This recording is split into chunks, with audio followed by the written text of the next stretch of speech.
8鉄。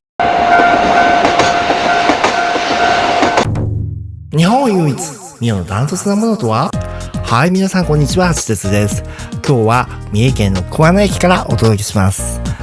桑名駅は駅舎を改築しまして自由通路ができたんですね。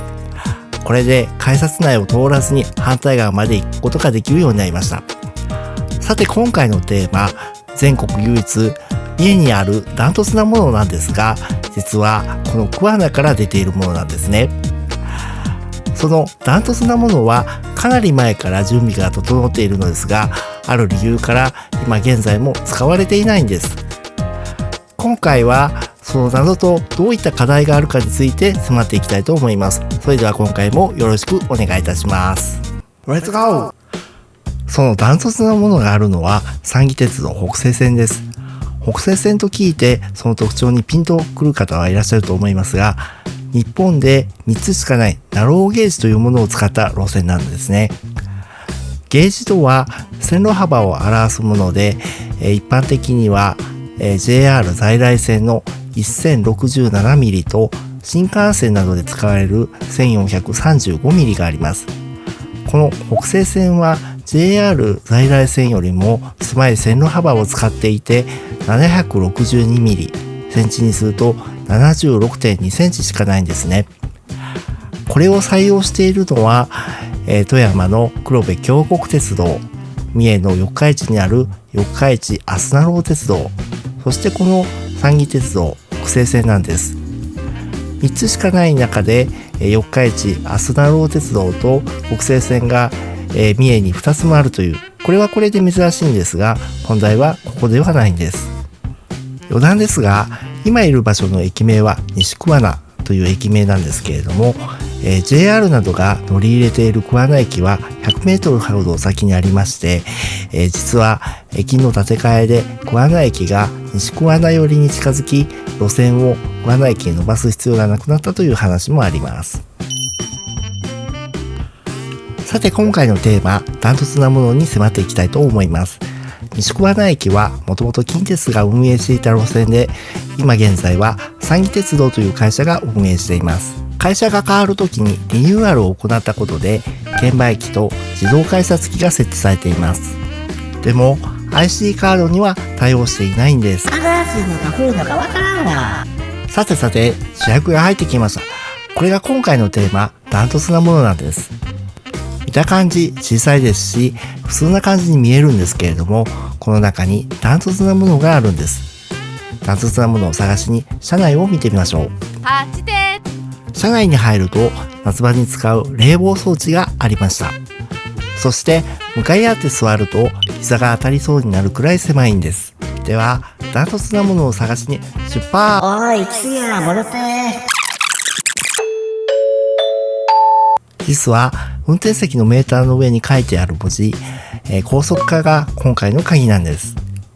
これが今現在でも未だに使われないダントツなものなんです。この列車の最高時速、なんと70キロで走ることができるんです。762mm を使ったナローゲージでは、だいたい速くても45キロ、だいたい10キロ、20キロというスピードが多いんですが、この70キロはなぜ使われていないんでしょうか？めっちゃ揺れるやん。なんで揺れるかというと、原因は2つ。1つは最大の特徴であるナローゲージという点と、線路を支える枕木が木製であるということです。では線路幅が狭いとなぜ揺れるのでしょうか？それはこの写真を見ればわかります。車輪がこの幅に対して車体がこれだけの幅を占めています。足を閉じて立っているような感じなのでバランスが悪いんですね。木製の枕木は安くて交換しやすいというところがありますが、振動などに弱く、列車が通過すると線路がずれてしまうことがあります。これを防ぐためには、今はコンクリート製の PC 枕木というものをよく使うのですが、路盤の整備には多額の費用がかかります。技術的には可能なのですが、多額の費用がかかるため、現在支援を行っている自治体から見ても、負担は大きくなるものと思われます。北西線を引き継いだ時に比べて大幅に赤字額が縮小しているものの、現状3億円の赤字が出ている状況では多額な投資は難しいため、今後とも最高時速を45キロとした運転が続くのではないかと思われます。さて、北西線には珍しいものがいくつかあります。その一つがこの電車200系と呼ばれるものです。この電車は三重交通三重線、今の近鉄米山線から移籍しました。ナローゲージでは唯一連接車体を持つもので、車体と車体の間に台車を挟む連結代わりに使用するものなんです。ナローゲージで現存しているのはこの電車だけです。この中を見ると連接部分はこの回転台のようになっています。もう一つはこの音です。次は電撃で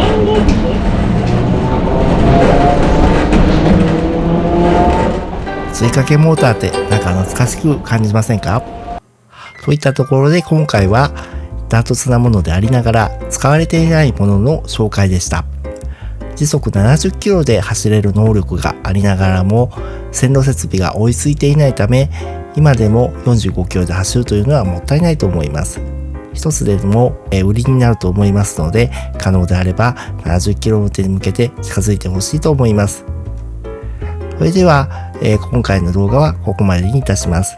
ここまでご視聴ありがとうございました。次回は北西線の魅力に迫りたいと思います。チャンネル登録、グッドボタンよろしくお願いいたします。また次回の配信をお楽しみに。